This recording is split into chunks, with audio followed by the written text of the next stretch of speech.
guys, good afternoon. I'm Rovic Lakbayin, a former call center agent in Teacher by Profession, and I'm doing this online business full time. And we have new business partner from Canada and Japan. So ngayon nandito ako sa GNT. So ipapadala natin yung package nila.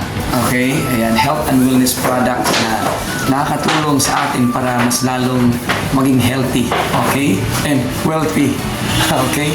So, yun lang sa lahat po ng mga na-presentahan ko, na-sharean ko ng opportunity sa Facebook, sa Messenger. Okay, this is legit. Okay, so we are running 20 years na for this May or June. Mag-celebrate tayo ng 20 years anniversary natin.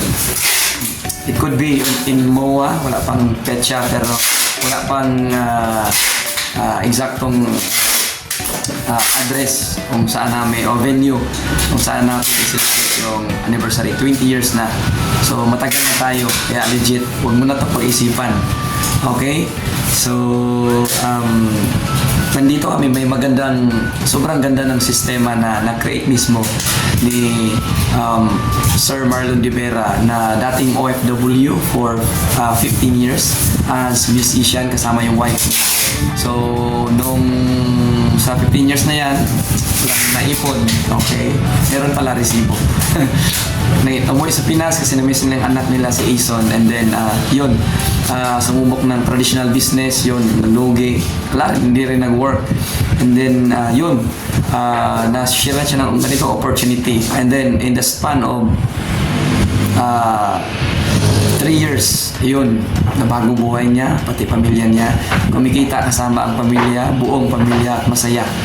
Okay, so hindi ko na siguro magitin yung mga results niya, but pinaka-latest achievement niya, he is the top one of Project High Community. And of course, thank you so much, President Joseph Lee.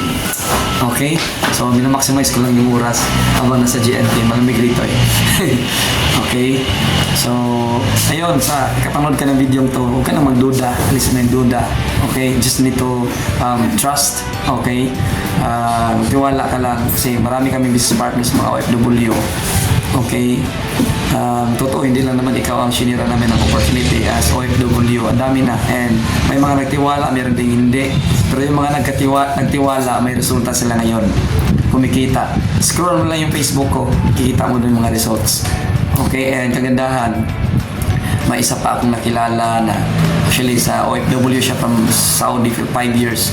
Video call lang. Ngayon, nakita kami personally. Okay? So ikaw na next, for good. Ayan.